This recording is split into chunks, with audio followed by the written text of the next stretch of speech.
Well, welcome back to another coffee and a chat. It is in the middle of the night.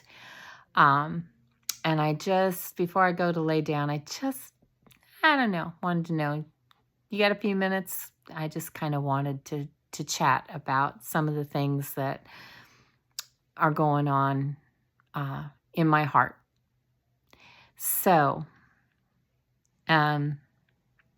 this actually started last night. I was having problems going to sleep because, women, we hit a certain age and all kinds of things go wacky. And one of them is you can be so tired you can't hold your eyes open and have a sleepless night.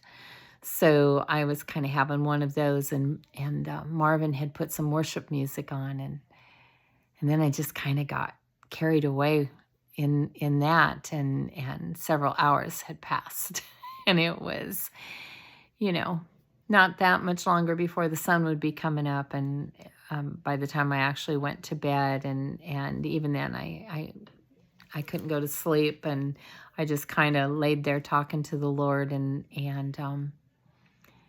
eventually I got maybe a couple hours sleep, and then Marvin was up, and that woke me up, and then we, had one of my most favorite things is, when you have those wee hours of the morning, you're waking up and you just kind of sit around, lay around. I mean, he was sitting on the side of the bed because he was already up and ready to go. And I was like trying to pull myself together. And so I was laying in the bed, and we just started talking about, different things. Nothing real important or anything. Just kind of just talking and sharing and listening to each other. And I love those times, Doesn't matter how tired I am. I love those times of just that quietness and just the intimacy of talking about just whatever. And so tonight, I was getting ready. Marvin, he goes, "I'm going to go to bed." And I go, "Okay, well, I'm coming." But he turned on the worship music. So I kind of got caught up in that, and he comes back, and then he gets caught up in it, and we were remembering here a few years ago, we got this flu bug. We'd had it before a few years earlier, and so when it hit, we knew exactly what was happening to us, but we were so sick. And the first time we had it, it was probably 2 to 3 weeks before both of us were okay. And this time when we had gotten sick, it was 3.5 weeks to a month that we were sick. And, we were talking about how we don't even remember, we must have fed the dogs, but we don't remember that. We just kind of existed on our couch, because we've got in the TV room, we have a big sectional. And so we just kind of were laid out on that and had worship music on, playing on the TV. And that's how we existed, and just prayed and worshiped the Lord. And Marvin goes, "Man," he goes, "You remember that?" I go, "Yeah, I was thinking about that last night when I was caught up in this." And how, I was thinking how I missed that time, not being sick.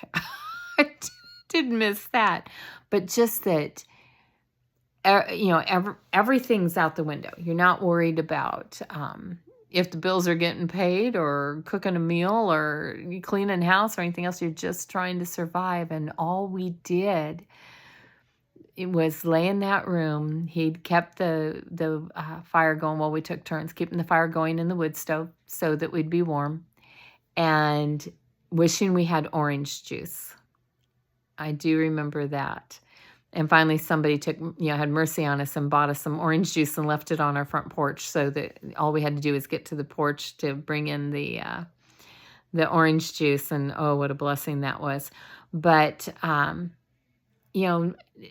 the world stopped while we were sick, and all we had to do was just focus on the Lord and worshiping, and it was just one of the sweetest times. And it's like sometimes I'll miss the darkest time of my life. Not the awful stuff I was going through, but how it drove me so close to the Lord. And that time because I was homebound and I wasn't going anywhere and nobody was coming and checking on me for the most part. I was very alone, but that was a good thing. I needed that in that time. And so when my husband would, because that's when I was married to my first husband, and when he would leave, I looked forward to him leaving. So I'd just be alone in there in our little trailer with the Lord and just pressing in, even though I was in so much pain and agony in every area of my life. But what a sweet time it was with him. The time that, for a year, when our kids were coming up, we were homeless for a year.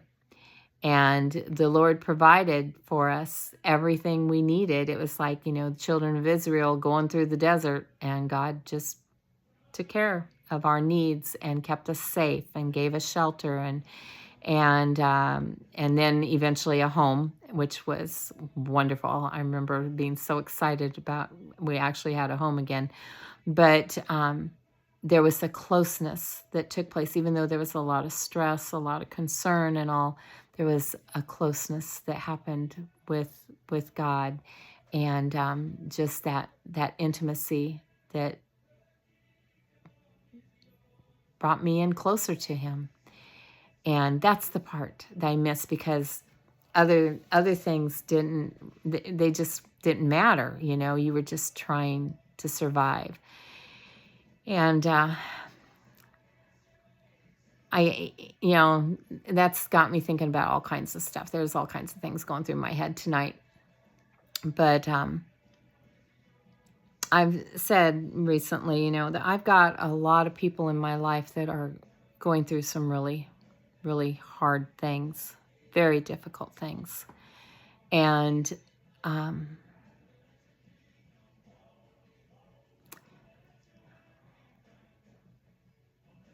some of them, have a close walk with the Lord and they're hanging on to Him.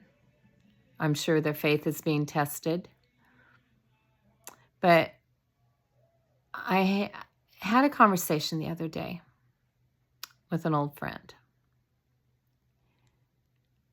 And it broke my heart that pretty much her whole life she has felt abandoned by God. The things she's gone through and all, like, where was He? And I understand that, because I have felt that too. I've been, and I told her some of the things I've been through, man, I have been angry with God because I was so sure He abandoned me. But in time, He, after I threw my fit, pitched a fit and yelled at Him and everything, and eventually when I calmed down, then He was able to begin to speak to my heart and show me that He never abandoned me. And I thought about that poem about the footprints in the sand. Our grandson found a copy of that here not too long ago, and he was asking me about it, and I'm like, oh yeah, I go that takes me way back. But it's talking about, basically, I haven't, I can't quote the whole thing to you. It's quite a lengthy thing, but how the person was saying, that how they saw two sets of footprints in the sand and knew that Jesus was walking with them. And then they went through some really hard stuff. And at that time, they only saw one set of footprints. And they were like, where did you go? Why did you abandon me? And Jesus says, I didn't go anywhere. I didn't abandon you. There was only one pair of footprints because I was carrying you. And it's like all these things kind of coming together with some of the conversations I've had with different people, and especially this one person. Because I know God doesn't abandon us, but I've felt abandoned before. I've felt alone. And And I've wondered where he was. And he was there all along. But I couldn't understand that in the moment because I was going through some stuff.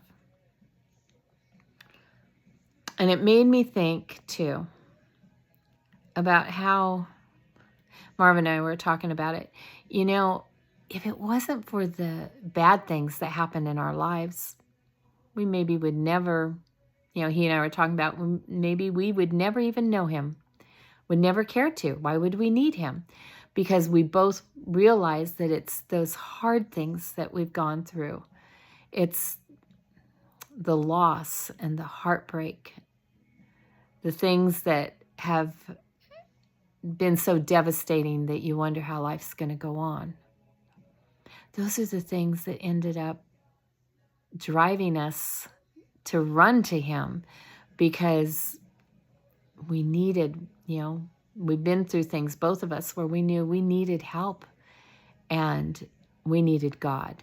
And so we ran to him and pushed in closer with him. And our relationships grew, and he did a work in us. Somebody was asking me the other day, because they're all worried that, they don't want to be sinning when they die or have an unconfessed sin because they wouldn't want it to keep them out of heaven. And I said to them what I've said to so many people. Truly, it's not even your sin that keeps you out of heaven, because we will die in sin. We may not be committing a sin when we die, but we still have that sin nature with us. It's really not sin that keeps us out of heaven. There's only one thing that would keep you out of heaven, and that's the lack of a personal relationship with Jesus Christ. That's it. If you don't have a personal relationship with Jesus Christ, if you've not taken him as your Lord and Savior, then you won't be in heaven. Because he's the way, he's the truth, he's the life, he's the only way. There is no other way, only through him. And he paid this tremendous price. I was thinking last night, because midnight had come and gone, so I was like, technically it was Thanksgiving. And I was thinking about, what am I most thankful for? And it was like, oh my word, salvation. I mean, I didn't even have to think about it. It just was right there. Because Jesus, he made the ultimate sacrifice, and he went through things that I was supposed to go through, but he went through it in my place.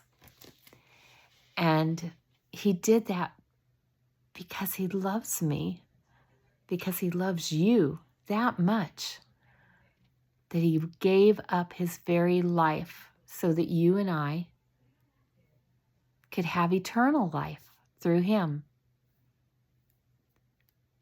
And I began to think about what he took on himself. I had just got done reading in Isaiah, and in there it talks about the crucifixion that would come in the future.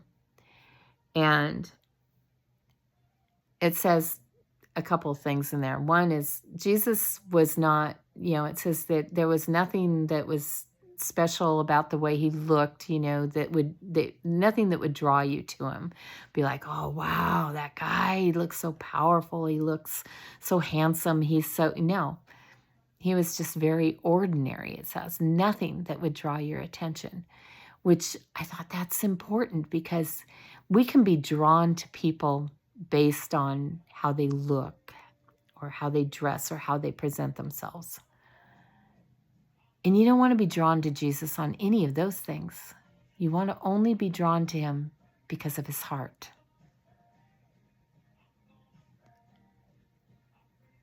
And so I thought, well, that's an important thing, because there would be no reason to go to him until you knew him and encountered him.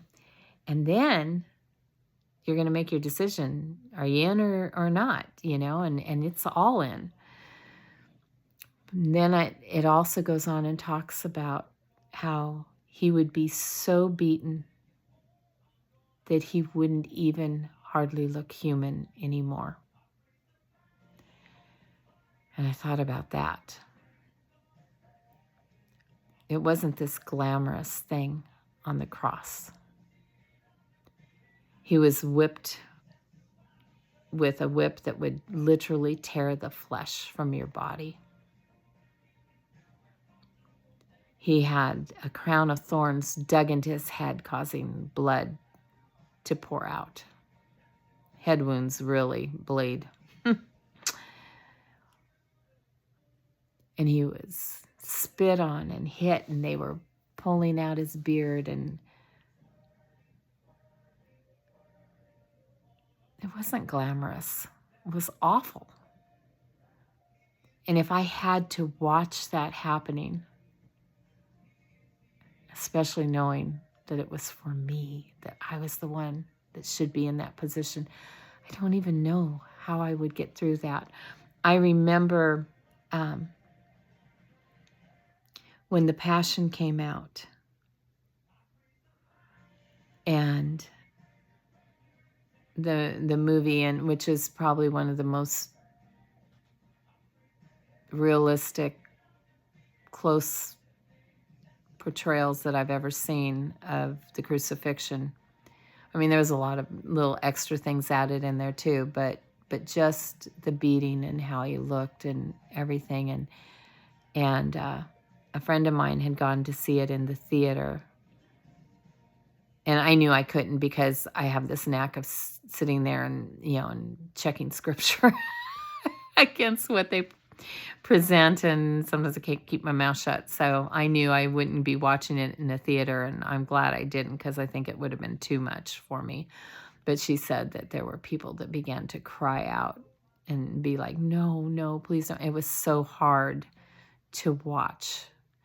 And they pulled back before they showed you some, and then they pulled back on the camera, and you don't see all of it, because it's too much. It's too much. Yet that's what he did. And I thought, do I love anybody that much that I would go through all of that for them in their place? If I was innocent and they were guilty, would I say, hey, it's okay, I'll take it. I'll take the beating. I'll take the crucifixion. I don't know. I mean, you want to say, yeah, but really, do any of us really love somebody that much? Be a test of our faith, that's for sure. And when I was saying this, and then I said, but Lord, I hope I love you that much. Because for a couple thousands of years, Christians have been put to death, tortured, some horrible things done to them because of their faith in Jesus Christ. And I see things taking place that I know that it's more possible to happen in my life now than it's ever been. And if I was faced with that I would either have to give up my life or deny Christ, I hope I would give up my life. And even if it was torture, that I would just lean on Jesus, that I would just lean on him. I hope I love him that much. I feel like I do, but we don't ever really know until we're faced with something. We can think we do. We can think we know what we would do or how we would act or what we would say, but until something actually happens, we don't know. So I've been thinking about that too. And I'll tell you this. When we go through those hard things, we don't always understand them.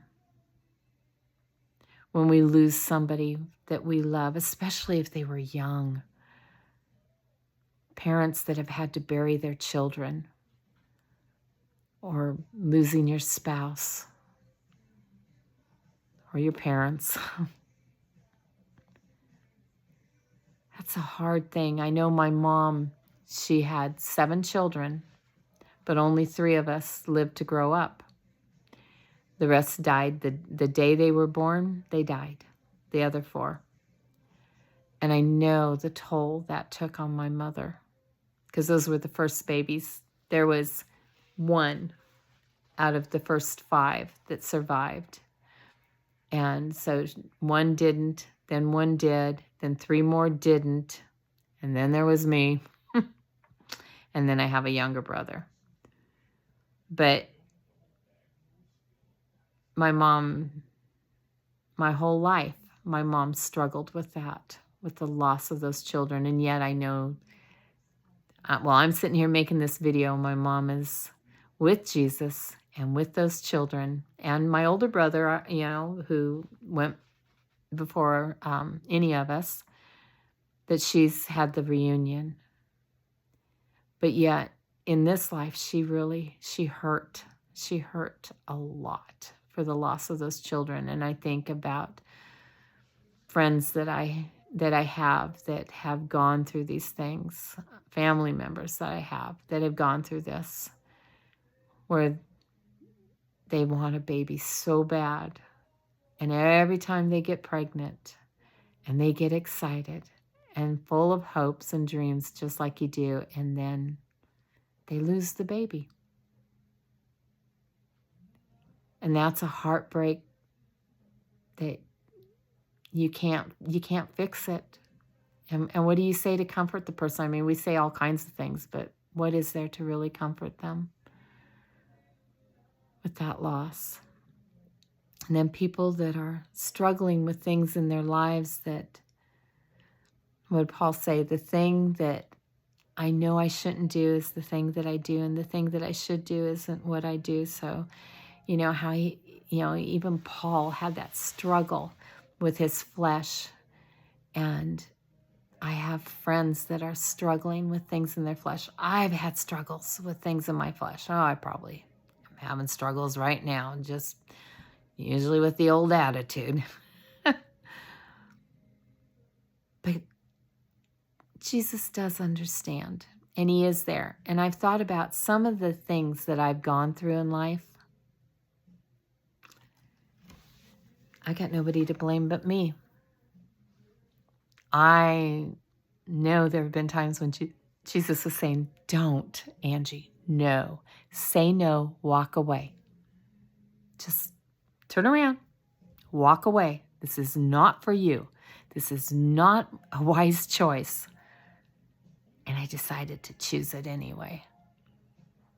And then, just like he told me, it wasn't a wise choice. It didn't turn out good, and I was miserable.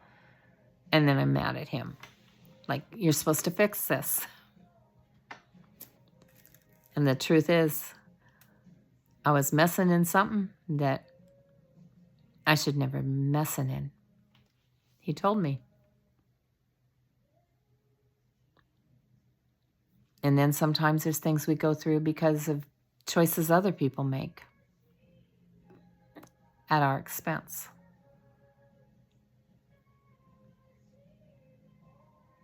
Nobody asked us if we want to go through that, or did we want to pay that price or whatever.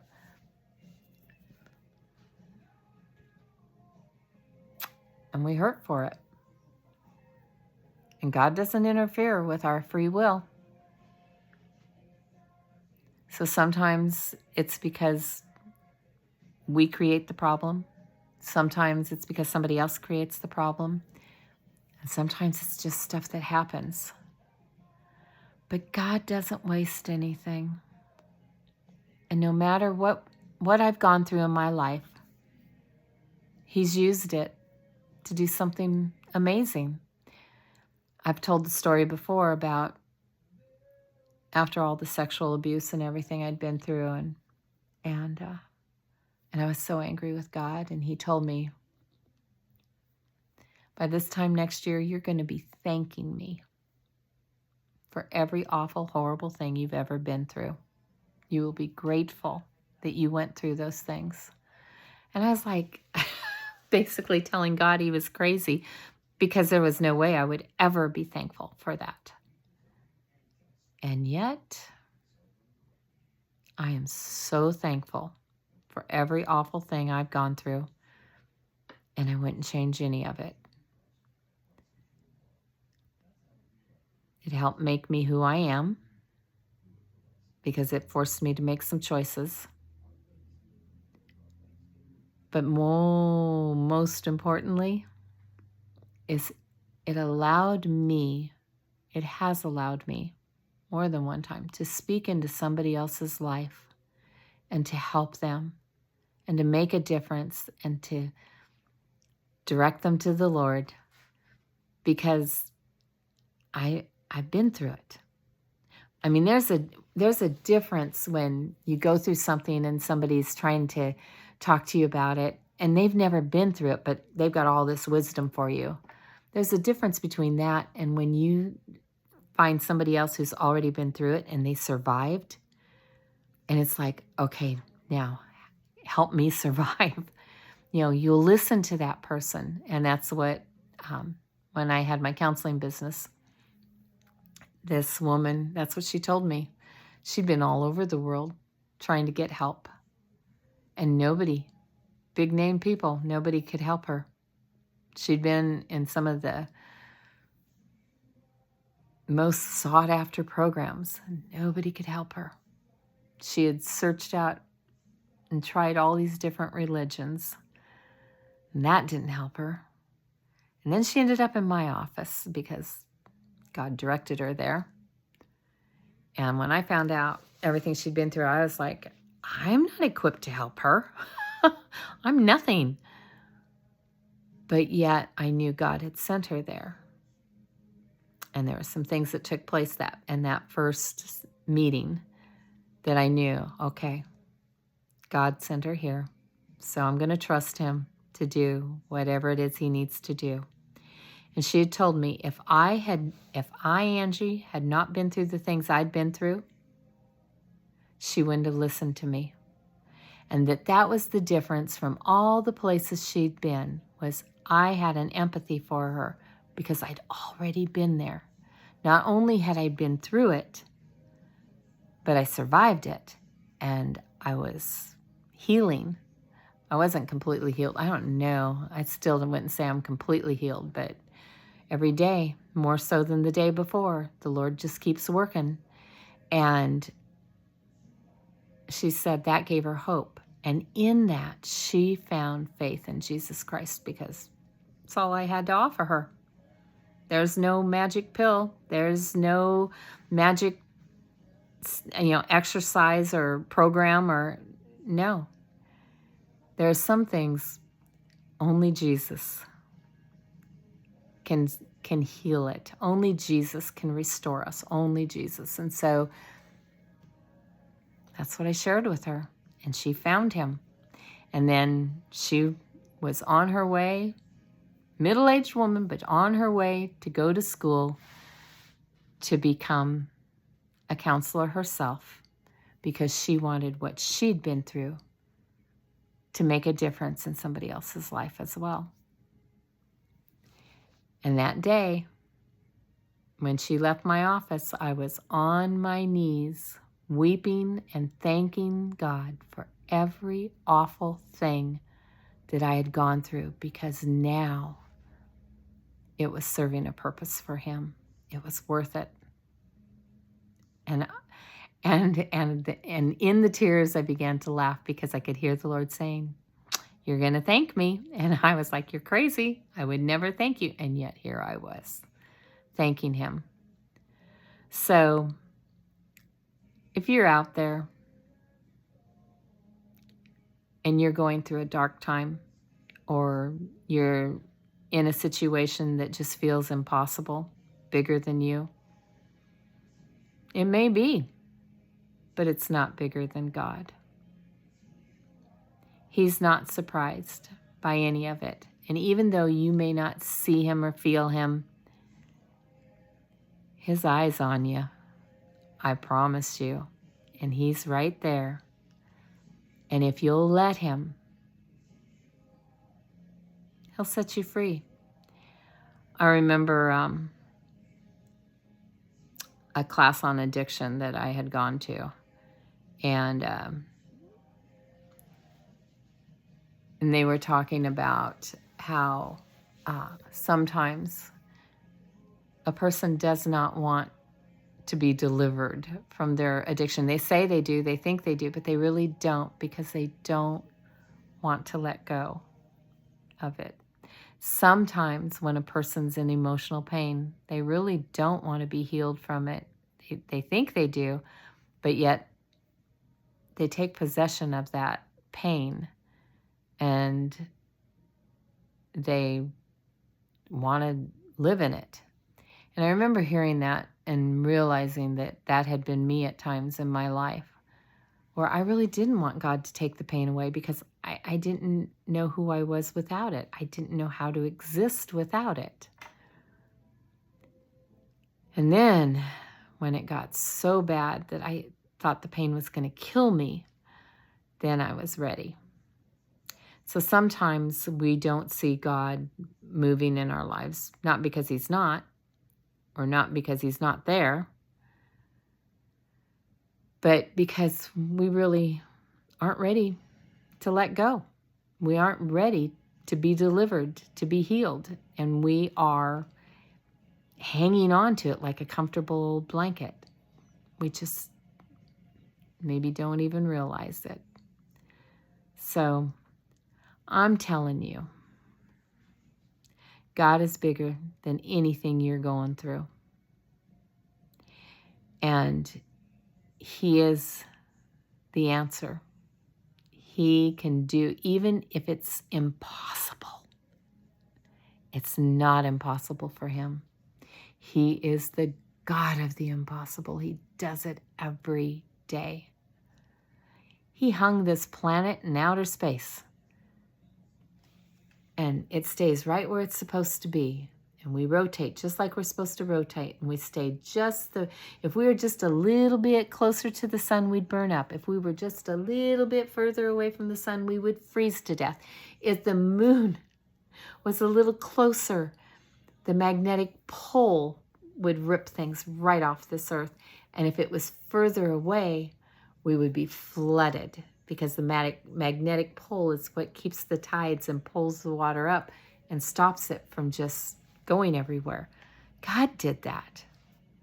Just think about even your body and the cells and all the parts of it. I mean, there's so much we don't even know, but just think about what we do know about how the human body works, and yet God designed that. He knit you together in your mother's womb. He is the God of the impossible.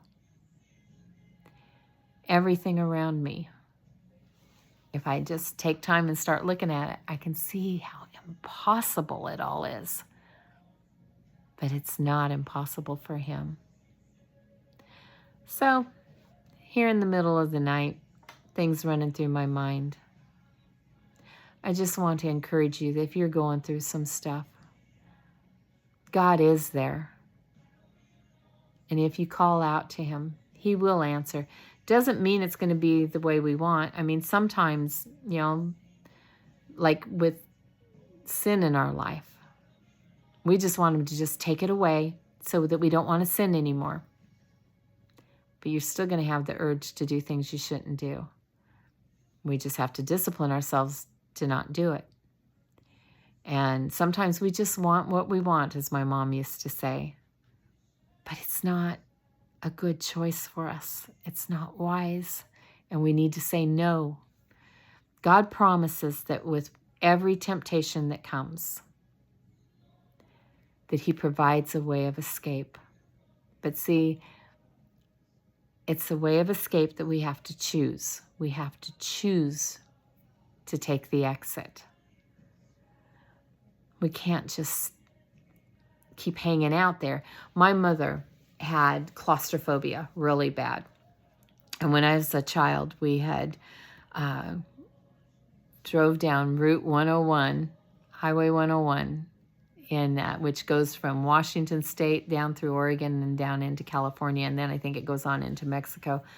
And it goes up into Canada. But anyway, we had taken, we had gone south. We were in the middle of Oregon, near 101, and so we drove down through California and saw all these sights and stuff. Well, one of the places we stopped was the Oregon Caves, and you would go on this tour. I don't know what they do now, if they still do this or anything. I mean, this was like more than 60 years ago when I was there.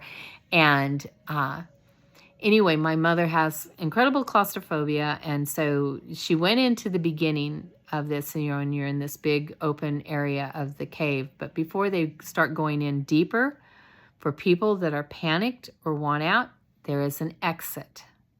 So if you don't belong here because you're going to freak out, you need to take that exit. And there were a couple more exits along the way. And my mom left on that first exit because she knew this was not where she belonged. And she left. And so my dad and my brothers and I went on. And then after a while, we get to another place. They go, people that are starting to feel a little panicked, you're having a hard time breathing, or anything like that, we don't need any problems in here. There is an exit. You need to take the exit now. Because, see, there were some people that needed to take that first exit, but they thought, no, I'll be okay. And so they tried to hang in there. And boy, when the second exit came, there was another mass exodus. And then I think there was like even a third exit that we got to. And so we started off with a big group. And by the time we got to the end, it was pretty small. But, you know, it's kind of how it is with temptation. There are people that think, well, I can handle this. I can control this. I'm not going to, you know. And you need to take the exit, you know, and God gives us, at least I found, he often gives me several options. When I don't take the first one, he will bring another one because he is a merciful God. But eventually it's like, okay, you're making your own choice. So now you're going to end up having to deal with the consequences. So we want him to just take it away from us. And we want it to all be easy. We don't want financial problems. So, you know, God, just give me money. And yet he doesn't. And, you know, but he gives you enough to get by, or, you know, to learn to manage it. You might have to give up some stuff to, you know, and not have all the frills, but, you know, maybe we're learning discipline in it. But we just want him to give us all the money in the world so that we can have whatever we want. Well, if he doesn't do that, then why isn't he answering my prayers? Why isn't he there? Maybe, you know, what he gives you is, you know, a roof over your head that's not very big, not very fancy, but it's a roof over your head. It's shelter from the weather. It's a home. And you know, we need to be content with what he's, you know, what he's given us, or what we've been able to provide for ourselves, or whatever. But, oh no, I want a big mansion. I want a big home. Why isn't God, where is God? Why isn't he doing this? Why isn't he giving me what I want? You know, I've got this old car and it barely runs. You know, I have to talk real nice to it to get it to keep going, to get me from point A to point B. Why won't God give me a new car? Why? And we think because it doesn't look like we want it to look, or we're not getting what we want, that he's not there, that he's not answering, that he's not watching over us. And yet, as a Christian, I've learned that, you know, as a follower of Christ, that I need to learn how to be content, as Paul said, in whatever circumstances I find myself, and trusting him. Because, see, I'm not here to build my own kingdom. I'm not even here to have this snappy life. I'm here to serve him. And this isn't even really my home. I had a little situation with my health here recently. And I'm not going to tell you what it is, because then everybody gets all hung up on that. And that's not the focus here. But I had this episode, and I thought, this might be it. I might be dying. And that's not like a negative confession for those of you that want to start putting, no, here's the truth. We're all going to die. The old joke, if you live long enough, you'll die. We are all going to die. We just don't know when. And I'm at an age where I'm the next generation to go. I mean, I have one aunt left in the other, generation that is, by blood, and that's it. And then it's, we're the next generation, and the next generation on my dad's side of the family, I'm the oldest. So I will die one day. Hopefully not right now, but maybe. I don't know. And when I realized, that, okay, and I started thinking, is this it? Because there was some crazy stuff going on. And I thought, well, Lord, I'm not scared. I'm not panicked or anything. I feel quite at peace. And I was like, you know what? If this is it, then that's exciting, because then I will be going home. And that's where we enter our rest. And, so I was like, I look forward to that. But then again, Marvin and our grandson, they need me. And they do. They need me. There's nobody else to step in right now. And, there's things that I take care of for them. I mean, we are a well-oiled machine. The three of us work together to do what we got to do, take care of things each day. And we all have our part, and if one of those pieces out of the puzzle is missing, it's a hardship on the others. And so, I was like, Lord, I would love to come home and be with you and leave all the stress and anxiety and worries and health issues and whatever, and leave those behind. That is not a problem. However, I think these guys still need me. So if you would move in that way, then awesome. We'll go for it. And I'm still here. So everything did straighten out and get back to like it needed to be. And but there is a time when I will be going home, and that's where my mansion is. And that's where my time to rest is. That's where, all these great and wonderful things that I look forward to, they're there. They're at home. And I will be there one day, and I will be back with the people I love that I've lost, that have gone ahead of me. And I guess it all is kind of in how we kind of start looking at stuff. Maybe that's it. So, and I've been looking at things differently lately. I've been trying to be very purposeful, very intentional about being obedient to God and following whatever conviction He's putting on my heart, so that I'm doing what I believe He wants me to do. It is so important to me to be pleasing Him. And maybe it is with that realization that I am going to be face to face with Him. In the twinkling of an eye, I will be with Him. And I need just another moment, or, so I want to enter into His presence